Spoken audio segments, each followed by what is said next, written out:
Hello বন্ধুরা, আজকের মোমেন্টসে তোমাদেরকে আমি আমেরিকার একটা অদ্ভুত আর মজার বিষয় নিয়ে বলবো।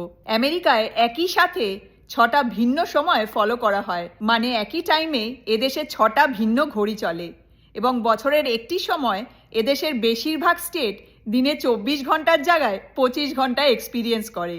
শুনতে অদ্ভুত লাগলেও এটাই সত্যি।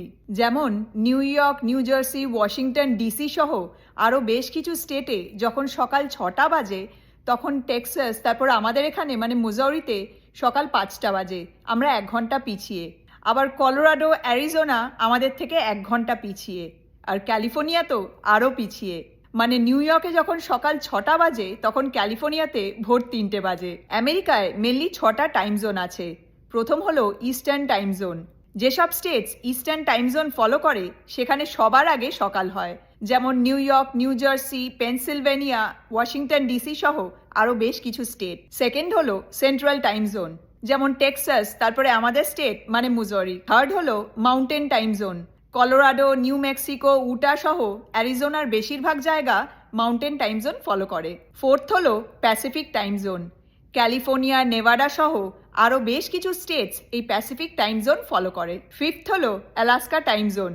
অ্যালাস্কা টাইম জোনের আন্ডারে অ্যালাস্কা পড়ে। আর সিক্সথ হলো হাওয়াই অ্যালিউশন টাইম জোন। হাওয়াই স্টেট আর ওয়েস্টার্ন অ্যালিউশন আইল্যান্ড এই টাইম জোনের আন্ডারে পড়ে। একটা উদাহরণ দিয়ে তোমাদের বলি, ধরো ইন্ডিয়াতে এখন সকাল 6টা বাজে, তাহলে ইস্ট কোস্ট মানে New York, New Jersey, Washington ডিসিতে সন্ধে 7:30 বাজবে।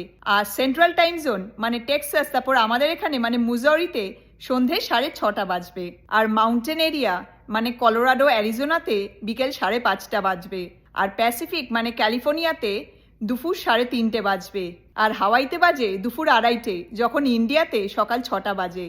এতটাই টাইম ডিফারেন্স এদেশের প্রত্যেকটা স্টেটের। সেজন্য এদেশে যখন কেউ কারুর সাথে অফিস মিটিং সেট আপ করে তখন সবার আগে জিজ্ঞেস করে যে কোন টাইম জোনে মিটিং সেট আপ করবে, কারণ এখানে এতগুলো টাইম জোন। আমরাও এখনো এত বছর বাদে যদি অন্য কোনো স্টেটে যাই, যে স্টেট আমাদের টাইম জোন থেকে অন্য কোনো টাইম জোন ফলো করে, তাহলে টাইম নিয়ে আমাদের এখনো কনফিউশন হয়। যেটা ভিডিও শুরুতে তোমাদের বলছিলাম যে এদেশে একটার সময় বেশিরভাগ স্টেট 24 ঘন্টার জায়গায় 25 ঘন্টা টাইম এক্সপিরিয়েন্স করে, সেটা নিয়ে এবার তোমাদের বলি। তোমরা অনেকেই জানো যে এদেশে ডে লাইট সেভিং এর কনসেপ্ট আছে, মানে প্রতি বছর নভেম্বরের ফার্স্ট সানডে ঘড়ির টাইম 1 ঘন্টা পিছিয়ে দেওয়া হয়। মানে সেদিন টেকনিক্যালি মানুষজন 24 ঘন্টার জায়গায় 25 ঘন্টার দিন এক্সপিরিয়েন্স করে। এবং ঠিক তেমন ভাবেই প্রতি বছর মার্চের সেকেন্ড সানডে ঘড়ির টাইম 1 ঘন্টা আবার এগিয়ে দেওয়া হয়, এবং সেজন্যই সামারে টাইম ডিফারেন্স আরো বেড়ে যায়। আমেরিকার এই ডিফারেন্ট টাইম জোনের ব্যাপারটা তোমাদের কেমন লাগলো কমেন্ট করে কিন্তু